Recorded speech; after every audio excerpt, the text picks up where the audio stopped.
Between 1848 and 1945, Georgian folklorists recorded 68 separate versions of one myth. Almost every one of them ends the same way.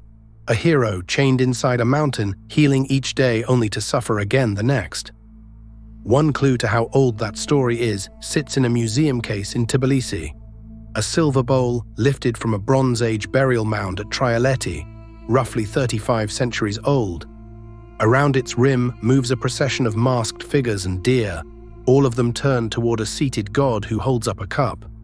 The folklorist Mikhail Csikovany tied that ritual scene to the same hunting goddess religion that would later give rise to this myth.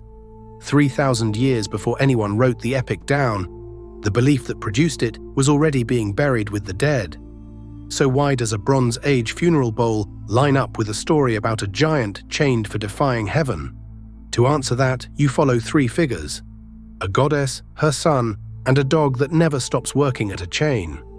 Start with the goddess, because in the oldest layer of the tradition, she comes first. Her name is Dali. Csikovany's research places her at the root of the whole cycle.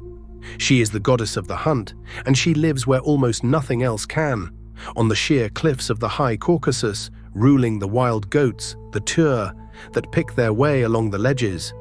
She has long golden hair, and in most tellings, her power lives in that hair. Dali takes human lovers. A hunter who wins her favor is given more game than any man could ever earn on his own, on two conditions. He tells no one, and he stays faithful to her alone. Break either promise, and the mountain takes back everything it gave, often his life with it. Under the myth is a real rule the old hunters lived by. Take only what the mountain allows and never boast about it. Dali is older than the male hunting gods that later storytellers grafted onto the same peaks. Before there was a hero, there was her. Her own story does not end well, and that is exactly where the hero begins. Dali becomes pregnant by a hunter, named in some versions Georgian. In the tellings, the hunter's mortal wife learns of it, climbs to the goddess's cliff, and cuts off Dali's golden hair.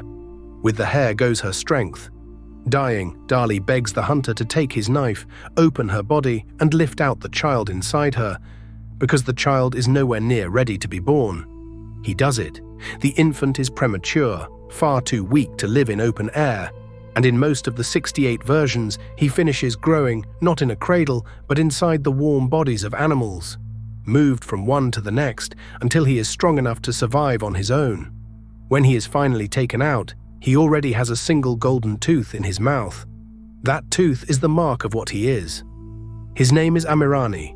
He is raised by a hunter called Sulkalmaki and his wife Darajan, alongside their own two sons, Badri and Usup, who grow up as his sworn brothers. His godfather is the creator himself, who comes to the door dressed as a poor beggar.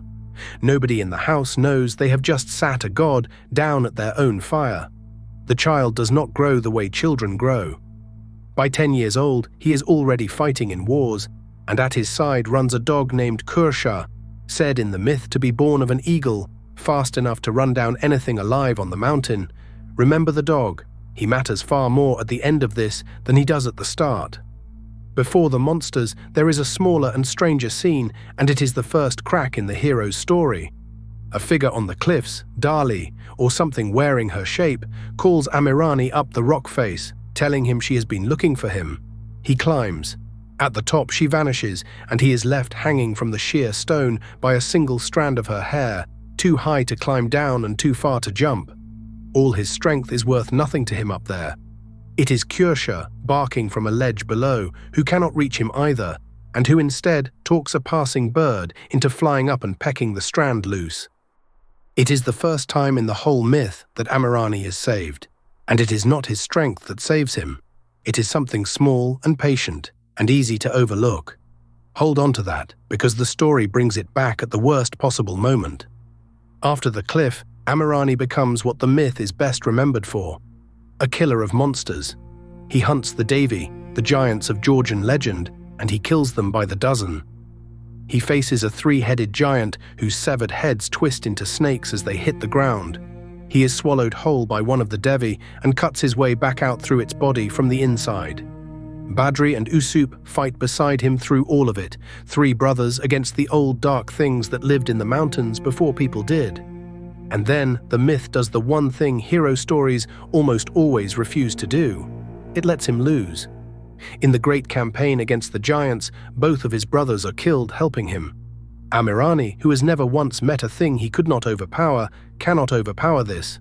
Some versions take him right to the edge of ending his own life over it. What pulls him back is a woman named Kamar. She is not mortal either. She is a heavenly being, held in a tower on a crag no human could ever climb. And freeing her is the highest thing Amirani ever manages to do. In the myth, it is Kamar's own power that raises the dead, and his fallen brothers are given back to him. This is the top of the whole arc. From here, there is only one direction the story can go, because of what he does next. Cicovani's 1945 study names the offense in plain terms. Amirani teaches ordinary mortals how to work metal. He hands human beings a divine skill, the shaping of iron in fire that the gods had never given him permission to pass on. Not vague pride and not simple ambition. A specific act with a specific price. If that sounds familiar, it should. It is structurally the same crime as Prometheus and fire. A hero takes something that belonged to heaven and hands it down to people who were never meant to hold it. The one real difference is that this version was being told around fires in Caucasus villages long before any Greek poet wrote his own down, which opens up a genuine possibility. Not that Georgia borrowed the story from Greece, but that both of them are branches growing off something older than either one. The punishment is the part every single version agrees on. 68 recordings, gathered from villages 100 years and 100 miles apart, and nearly all of them come down to the same sentence. Amirani is chained inside the Caucasus, beneath the ice of the highest peaks, his wounds closing up every day, so the punishment always has something fresh to work on the next. That much agreement across an entire century of retelling is its own kind of evidence. It means the ending mattered more to the people telling it than any of his victories ever did. And here is the detail that almost none of the popular retellings bother to keep. Down in the dark, Kersha never stops. Year after year, the dog works at the chain, wearing the iron thinner and thinner until it is nearly worn all the way through. And every year, at the exact moment the chain is about to give way, a small bird flies past the mouth of the cave. Amirani, still carrying the same temper that has never once left him, shakes his fist at it in fury. The blow drives the stake that holds the chain deeper into solid rock. The chain does not hold him, his own hand does.